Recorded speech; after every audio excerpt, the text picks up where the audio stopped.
तुलित बलिधामं हेमशलावदेहं धनुजवन किशानं ज्ञानिनामग्रगण्यं सकल गुण निधानं वानराणावधीशम्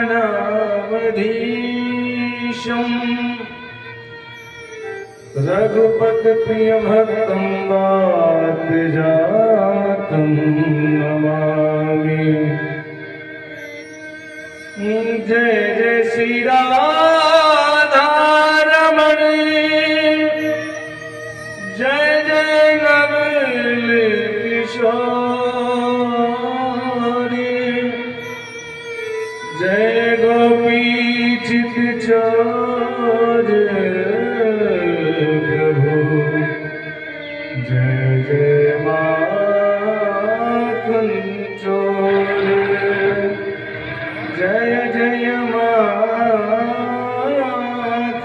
चोर। बोल राधे राधे सरकार की जय, बोल भक्तवत्सल भगवान की जय, बोल श्रीमद् भागवत महापुराण की जय। जय जय श्री राधे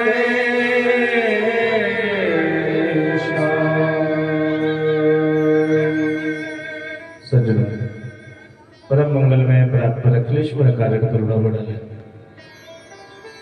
भक्त वांछित कल्पतरो तड़ियंतित पीतांबरधारी श्री बालकृष्ण लाल की वांगमयी प्रतिमूर्ति स्वरूपा श्रीमद् भागवत महापुराण, जहाँ पर उपस्थित समस्त विद्वान समाज के लोग मां सत्य सुइया के पावन चरित्रों को कृतार्थ करने वाली, पावन करने वाली हमारी माता और बहनें दूर दूर से भी भगवान के रक्षकजन, भगवान के प्रेमीजन, आप सभी लोगों का भगवान की इस कथा में अभिनंदन है। हमारे श्री यज्ञ के मुख्य यजमान परीक्षित स्वरूपा आदरणीय श्री जितेंद्र प्रताप सिंह जी तथा ये समस्त सिंह परिवार, साथ ही साथ ये मड़हा ग्राम के समस्त सम्मानित भक्तजन, दूर दराज से आए हुए सभी भक्तजनों का इस व्यासपीठ से बाल व्यासपीठ सत्यक्षराचार्य एक साथ अभिनंदन वंदन अभिवादन करता है। और आज इस यज्ञ का पंचम दिवस है। रात्रि काल की वेला में हम सभी भगवान की कथा का रसास्वादन करने के लिए एकत्रित हुए। और जैसा कि सभी लोगों को पता है कि आज भगवान श्री कृष्ण के प्राकोत्सव की कथा है। नंद घर आनंद भयो जय कलिया, जिस आनंद कंद की एक बूंद मिल जाने से पूरा जीवन आनंदित हो सकता है। स्वयं पूर्ण ब्रह्म परमेश्वर वो परमात्मा आज कथा के माध्यम से हम सभी लोग उनका जन्मोत्सव मनाएंगे, नंदोत्सव मनाया जाएगा। सज्जनों, आइए आज की कथा का शुभारंभ करने से पूर्व 2 मिनट भगवत नाम संकीर्तन करें और उसके बाद पुनः जैसे गोविंद की कृपा होगी हम सभी लोग कथा के विषय वस्तु में प्रवेश किया जाएगा। श्री राधे जय शिष्य। जो लोग अभी तक कथा पांडाल में नहीं पहुंच पाए हैं, अपने गृह कार्यों को विराम करते हुए कथा पांडाल में पहुंचे, क्योंकि कथा प्रारंभ होने जा रही है। सज्जनों,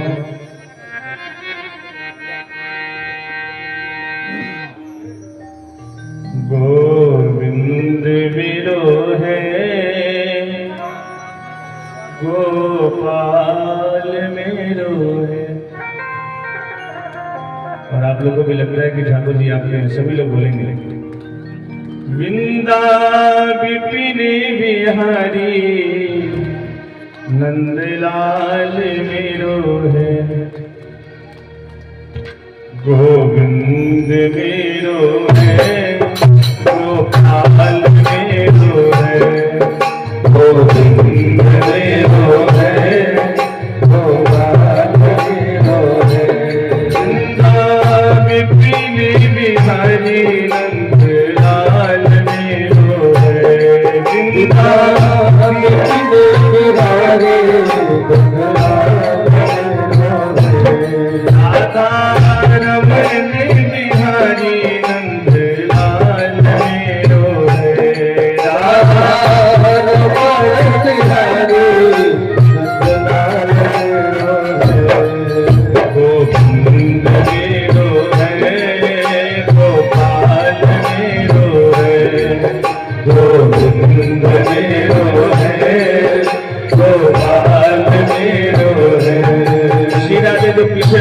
ना कुर्सियों पे, सभी लोग मीठी मीठी ताली बजाएंगे।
बताइए, भगवान के नाम से कोई दुश्मनी नहीं है ना आप लोग? माइक बंद कर दीजिए आप लोग।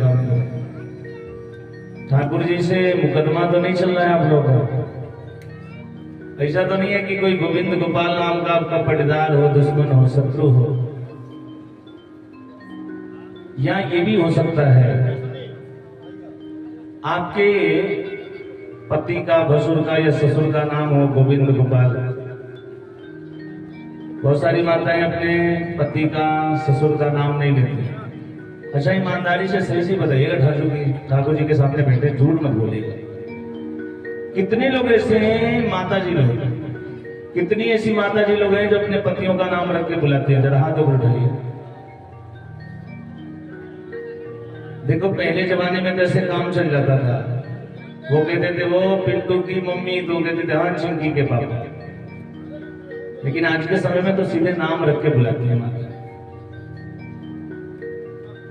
अच्छा, नाम नहीं लेती है, बहुत अच्छी बात है। देखो यहाँ की माता जी लोग जो है ना, गोरखपुर जिले की मड़ाहा ग्राम सभा की, ये बहुत अच्छी है, अपने पतियों का नाम नहीं लेती। ये लखनऊ के आगे वाली बड़ी गड़बड़ होती है, नाम रख के बुलाती है। अच्छा बताइए, कितनी माताएं ऐसी हैं जो अपने पतियों को मारती हैं?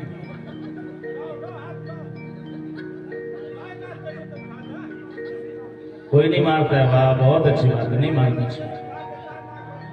पति तो बेचारा ऐसे से मरा है पहले से। अच्छा, मैं एक बात बताइए, नाम नहीं लेती है बहुत अच्छी बात है, लेकिन नाम क्यों नहीं लेना चाहिए? किसी को पता है कि नाम क्यों नहीं लेना चाहिए? पति का नाम नहीं लेना चाहिए, आप लोग नहीं लेते हैं, बहुत अच्छी बात है, लेकिन पति का नाम क्यों नहीं लेना चाहिए? रामायण में वर्णन आता है, माता जानकी जब अशोक वाटिका में बैठी थी ना, रावण लेके गया था, तो हर समय अपने पति प्रभु श्री राम का नाम लेती थी। वो लेती थी कि नहीं लेती थी? फिर पति का नाम लेने में क्या बुराई है? यही बात एक बार मैं वृंदावन में जब परिक्रमा कर रहा था ना, तो मार्ग में मुझे बुढ़िया मैया मिली। बुढ़िया मैया तकरीबन 90 वर्ष की रही होगी। मैंने उस बुढ़िया मैया से भी यही बात पूछा कि माँ, अपने पति का नाम लेना चाहिए कि नहीं लेना चाहिए? बुढ़िया मैया ने भी कहा, बेटा नाम नहीं लेना चाहिए। मैंने कहा मैया जानकी तो अपने पति का नाम लेते थे। उन्होंने कहा कि बेटा अगर पति दूर हो, प्रदेश में हो तो नाम लिया जा सकता है, लेकिन यदि पति पास में हो तो नाम नहीं लेना चाहिए। पति का नाम लेने से पति की आयु कम हो जाती है। सज्जनों, एक बार की बात है, मैं आप लोग को बताऊं। एक गांव में कथा हो रही थी और अलग अलग जगहों पे अलग अलग महाराज जी लोग आते हैं कथा करने के लिए। कोई कोई महाराज जी होते हैं, उनको बहुत सारी कथाएं, बहुत सारे संकीर्तन याद होता है, तो रोज बदल बदल के कीर्तन करते हैं। और कोई कोई महाराज जी होते हैं तो उनको एक ही कीर्तन आता है, जैसे मैं रोज एक ही कीर्तन गाता हूँ, गोविंद मेरो है गोपाल। और भगवान के कीर्तन में बैठ करके जो लोग कीर्तन नहीं करते हैं ना, तो बहुत बड़ा दोष लगता है, पाप लगता है। उस गांव में एक बुढ़िया मियाँ थी, जहां कहीं भी कथा होती थी तो बेचारी जरूर जाती थी। बुढ़िया मियाँ भी कथा में गई। संजोग से उसके पतिदेव का नाम था देवकी नंदन। बाबा जी ने कीर्तन करना शुरू किया। काली अमरदन कंस निकंदन देवकी नंदन तम शरणम। काली अमरदन देवकी नंदन तम शरणम। बुढ़िया मैया के सामने बड़ी समस्या। अगर कीर्तन करे तो पति का नाम लेना पड़े, क्योंकि पति का नाम था देवकी नंदन। और कीर्तन न करे तो फिर कीर्तन में बैठ करके कीर्तन न करने से दोष लगता है। बेचारी बड़ी दुखी हुई। किसी तरह उसने 3 घंटा कथा में व्यतीत किया। अगले दिन जब घर आई तो फिर जब कथा में जाने का समय हुआ तो बुढ़िया मैया ने सोचा कि अगर कहीं आज भी बाबा जी वही कीर्तन करने लगे तो मैं कीर्तन कैसे रहूंगी। रात भर उसको नींद नहीं आई। पूरी रात यही सोचती रही कि अगर कल फिर कथा में जाऊंगी और बाबा ने वही कीर्तन शुरू कर दिया तो मैं कीर्तन कैसे गाऊंगी। रात भर जग करके बुढ़िया मैया ने एक तरीका निकाला। संजोग से उसकी एक बेटी थी, उसकी बेटी का नाम था चंपा। बाबा की कथा में गई। अगले दिन भी बाबा वही कीर्तन शुरू कर दिए, जैसे मैं रोज गोविंद मेरो है गोपाल। बाबा ने फिर वही कीर्तन गाया। काली मर्दन कंस निकंदन देवकी नंदन तुम शरण। बुढ़िया मैया पहले से तरीका ढूंढ के गई थी।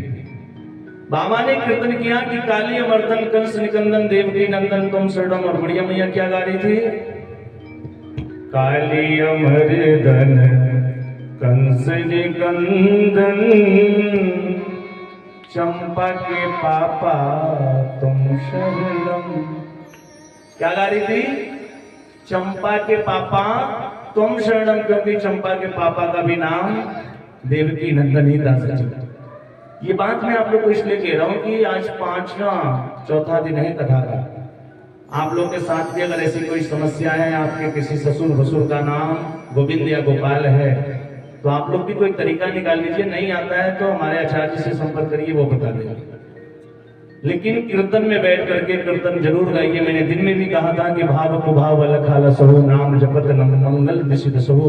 इसलिए सभी लोग दोनों हाथ उठाएंगे और सभी लोग ठाकुर जी के श्री चरणों में समर्पित होके जोरदार ताली बजाते हुए कीर्तन गाएंगे। गोविंद मेरो है गोपाल मेरो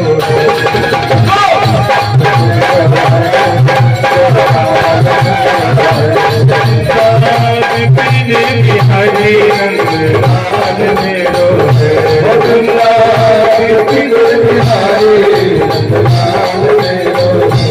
राधा नमन बिहारी नंद लाल मेरो है राधा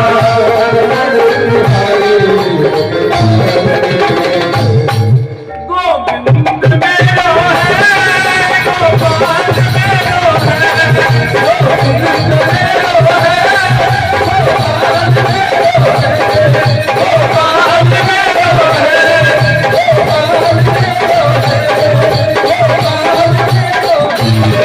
Oh,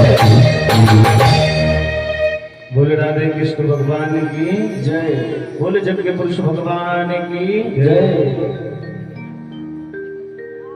देखिए हमारे सामने जब हम अपने आचार्य जी को देखते हैं ना, महाराज जी, अब नाम तो मुझे नहीं पता है, आप लोग के गांव के हैं पंडित जी, लेकिन इनको देखता हूं ना तो एकदम हनुमान जी की याद आ जाती है, एकदम हनुमान जी की तरह है। जहां नजर देखिए वही हनुमान जी तुरंत उपस्थित हो जाते। जहां हनुमान जी की आवश्यकता पड़ती थी तो ढूंढना नहीं पड़ता था, खुद ही उपस्थित हो जाते।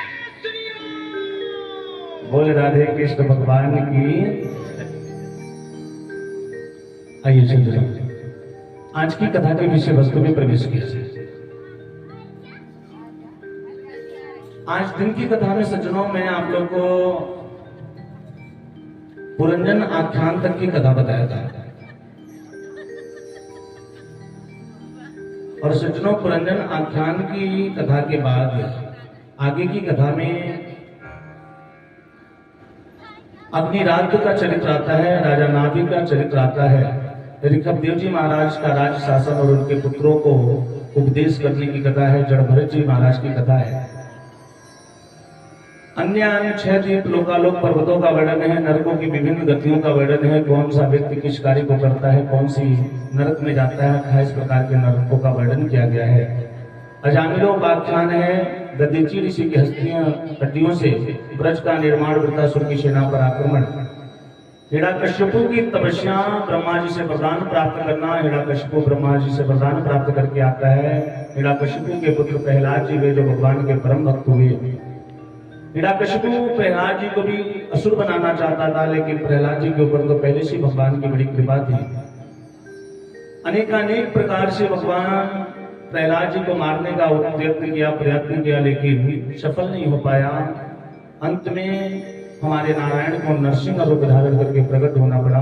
बोल नरसिंह भगवान की।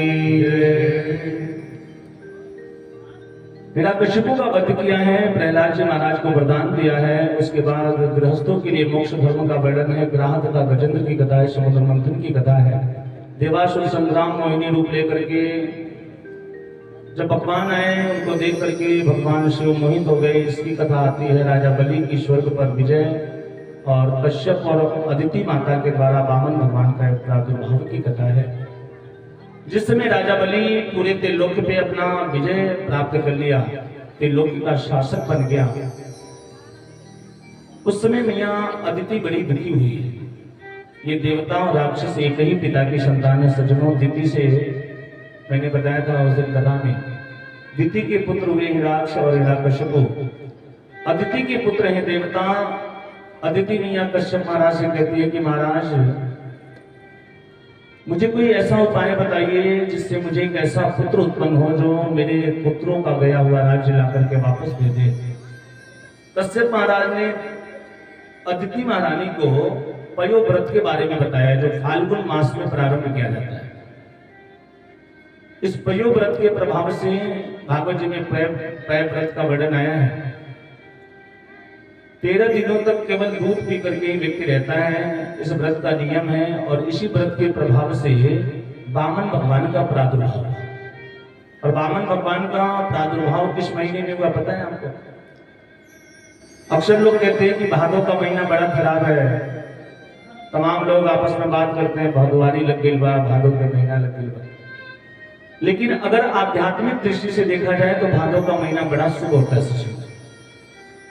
भगवान श्री कृष्ण का जन्म कब हुआ था? भादों के महीने में। राधा रानी का जन्म कब हुआ था?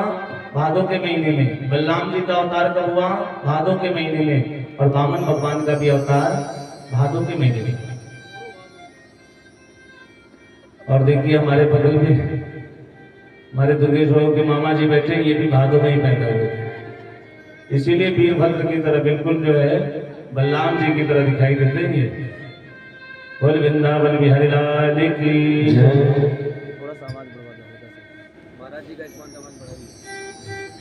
बोले महाराज यही वामन भगवान जो मात्र वामन अंगुल के, हमारे फोन दीजिए, मात्र वामन अंगुल के थे, जाकर के राजा बलि के यज्ञशाला में पहुंचे हैं, जहां राजा बलि यज्ञ कर रहा था। अपने गुरु शुक्राचार्य के दिशा निर्देश में वामन भगवान की इतनी सुंदर मनोहारी बालमयी सुंदर सी झांकी है, उस रूप को देख करके राजा बलि मुग्ध हो गया। ऐसा ब्राह्मण उसने अपने जीवन में आज तक कभी देखा ही नहीं था। वामन भगवान के हाथों में कमंडलू है, एक हाथ में छाता है, उसकी चटाई लिए हुए है। धीरे धीरे राजा बलि के यज्ञशाला की तरफ पहुंच गए। राजा बलि दूर से ही देखता रहा। मन में सोच रहा है कि गुरुजी, अपने गुरुजी से कहता है, गुरुजी ऐसा ब्राह्मण मैंने अपने जीवन में कभी नहीं देखा, ये कौन है? देखते देखते ही वामन भगवान राजा बलि के सामने पहुंच गए। हाथ में माला लिए हैं, माला जप कर रहे हैं। राजा बलि वामन भगवान को देख करके चरणों में साष्टांग दंडवत करता है और कहता है कि महाराज, मैं इस त्रिलोकी का स्वामी हूं, ये पूरा त्रिलोकी मेरा है। आज आपने कितनी बड़ी कृपा की, मेरे जैसे राजा के इस यज्ञशाला में पधार करके मुझे दर्शन दे करके कृतार्थ कर दिया। मेरा मन कर रहा है कि मैं आपको कुछ दूं, मेरा देने का मन कर रहा है, कुछ मांगिए ना मुझसे। वामन भगवान कुछ बोल नहीं रहे। बार बार राजा बलि कहता है, आग्रह करता है कि महाराज मुझसे कुछ मांगिए। वामन भगवान कुछ नहीं बोल रहे। 5-10 मिनट हो गए। राजा बलि की उत्सुकता बढ़ती जा रही है। अपने गुरुजी से पूछता है, गुरुजी ये ब्राह्मण कुछ बोल क्यों नहीं रहा, कुछ मांग क्यों नहीं रहा? उनके गुरुजी ने कहा, देख नहीं रहे हो, ये ब्राह्मण जप कर रहा है और जप करते समय बोला नहीं जाता है। ये सुनकर के तो राजा बलि की श्रद्धा और बढ़ गई। अरे कितना होनहार ब्राह्मण है, जप करते समय बोल भी नहीं रहा।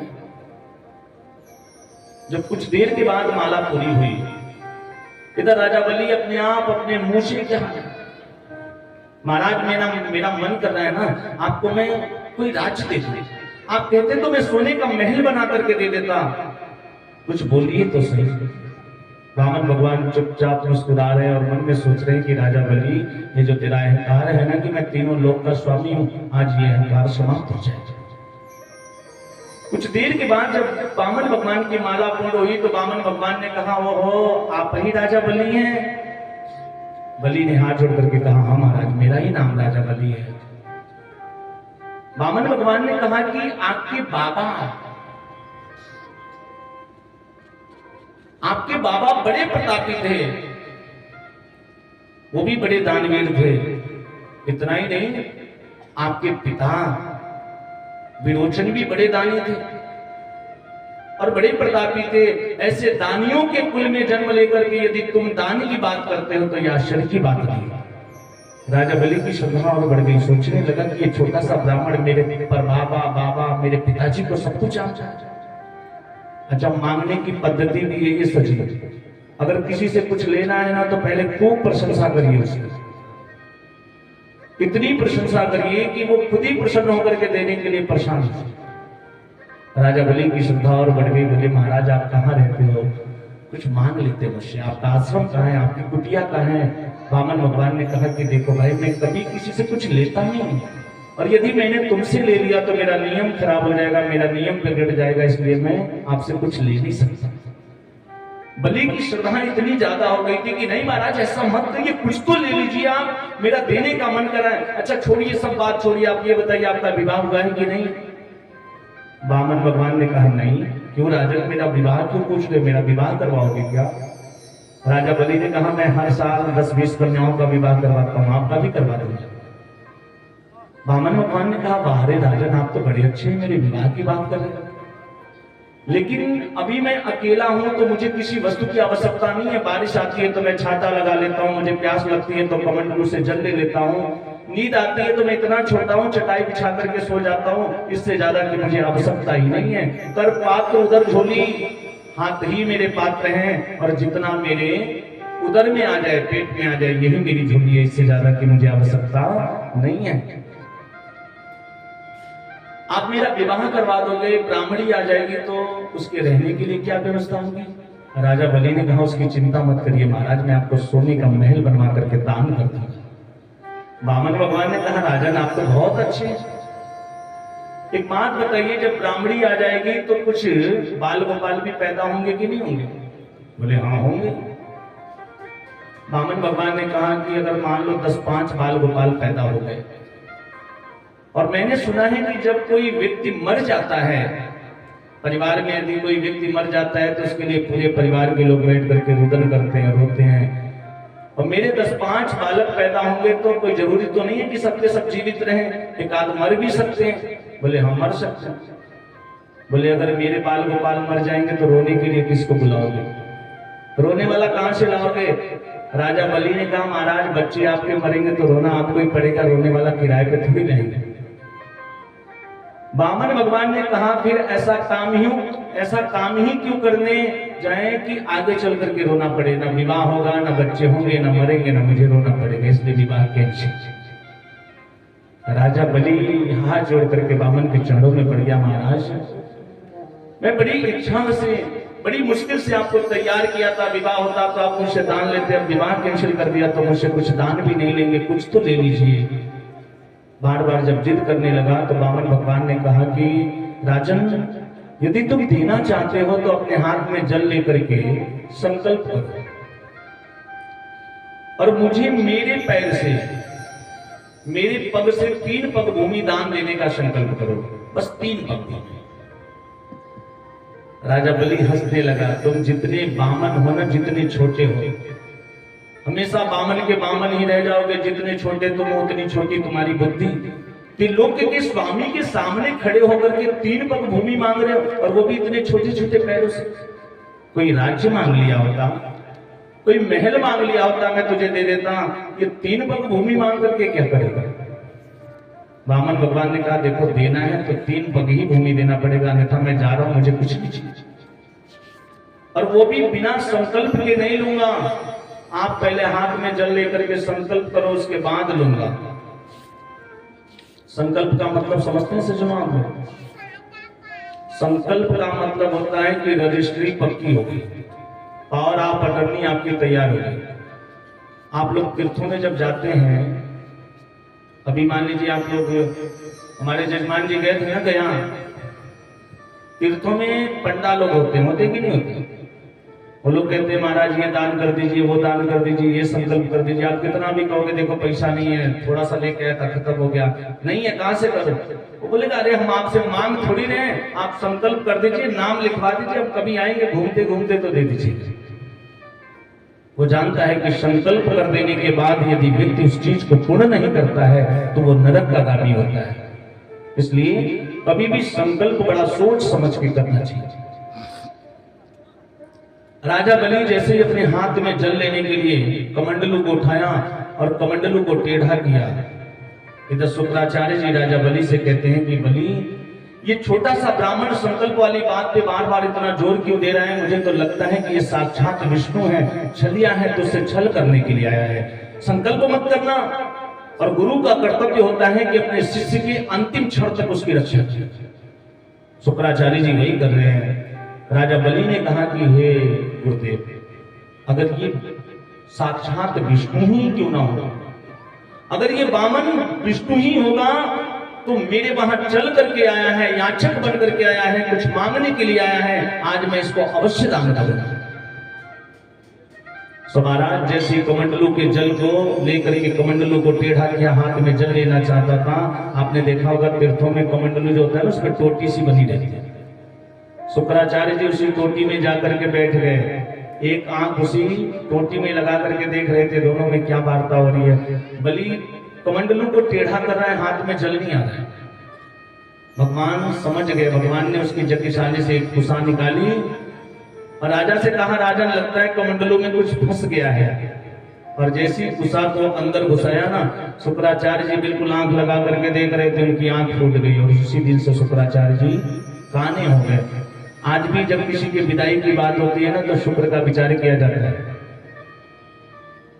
उसके बाद हाथ में जल लिया, जल लेने के बाद वामन भगवान ने कहा कि राजन बोलो, ब्राह्मण रूपाय वामनाय इमाम त्रिपादानि पृथ्वी दातुम अहम मुसृजे। राजा बलि ने हाथ में जल लिया, संकल्प पढ़ दिया, और जैसे ही संकल्प पढ़ा सज्जनों, आज भगवान विराट रूप धारण किए। बोल वृंदावन बिहारी लाल की जय। कहते हैं सज्जनों कि तेरे द्वार खड़ा भगवान, भगत भर दे रे झोली।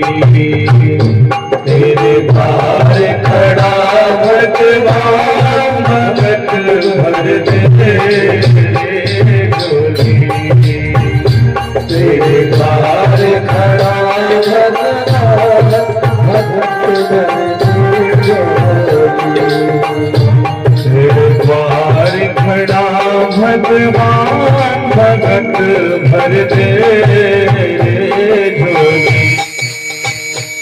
तेरे द्वार खड़ा भगवान भगत भर दे झोली। बोल उठी है धरती सारी, बोला गगन है सारा। बोल उठी है धरती सारी, बोला गगन है सारा। भीख मांगने आया तेरे दर, भीख मांगने आया तेरे दर। जग का पालन हारा दे भगत भर दे झोली। तेरे द्वार खड़ा भगवान भगत भर दे झोली। तेरे द्वार खड़ा भगवान भगत भर दे झोली। तेरे द्वार खड़ा भगवान भगत भर दे झोली। भगत भर दे झोली। भगत भर दे झोली। भगत भर दे झोली।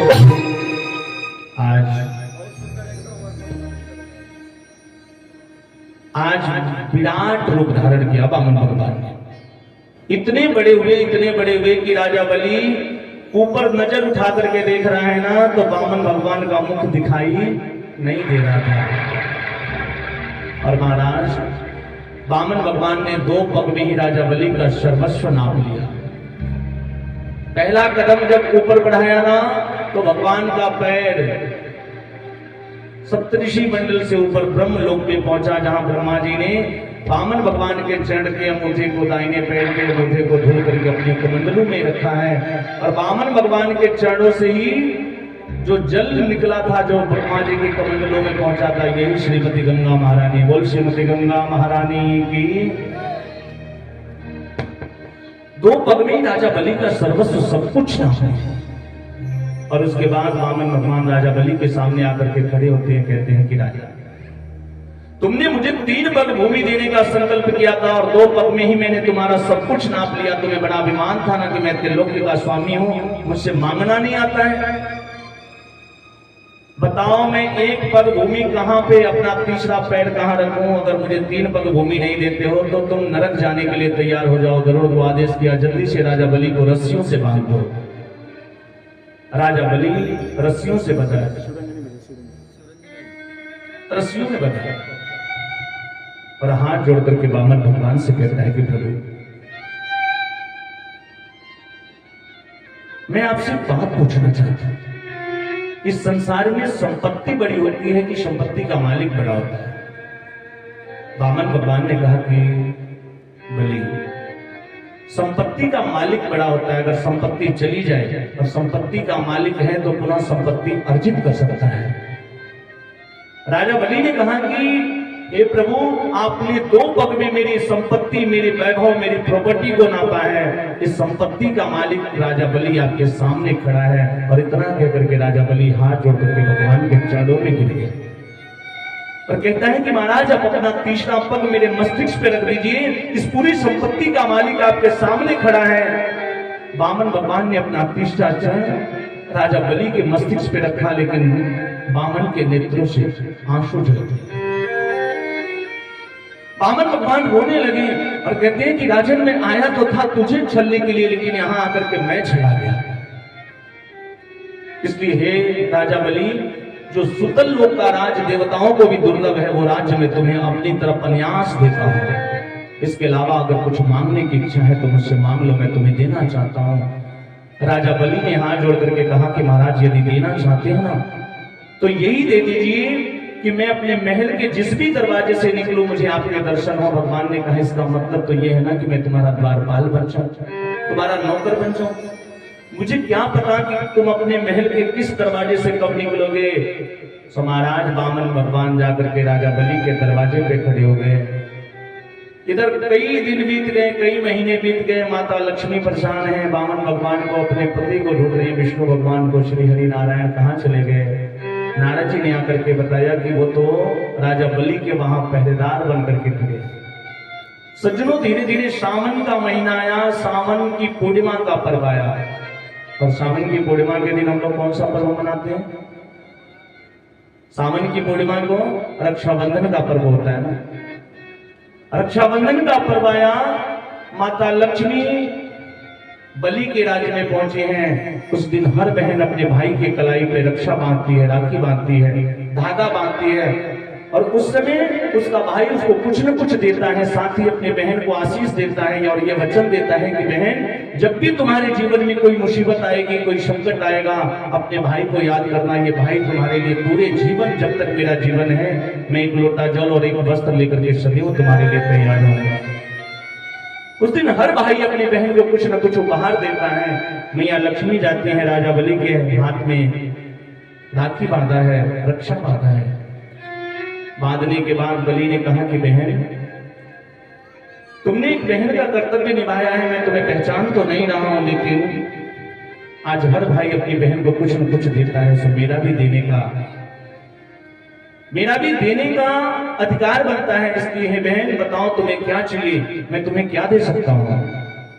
तब लक्ष्मी जी ने कहा कि भैया आपके दरवाजे पे जो द्वारपाल है ना, इसको ही दे दीजिए।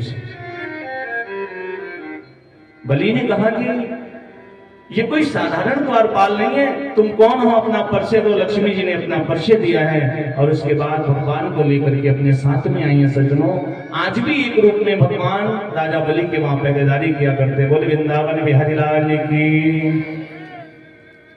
राखी हर साल आगे लो सबन में राखी हर साल आगे लो सबन में राखी हर साल आगे लो वही फसलो तो हमारी परन में वही फसलो तो हमारी परन में। सभी लोग बात करके रहेगा। राखी हर साल आगे लो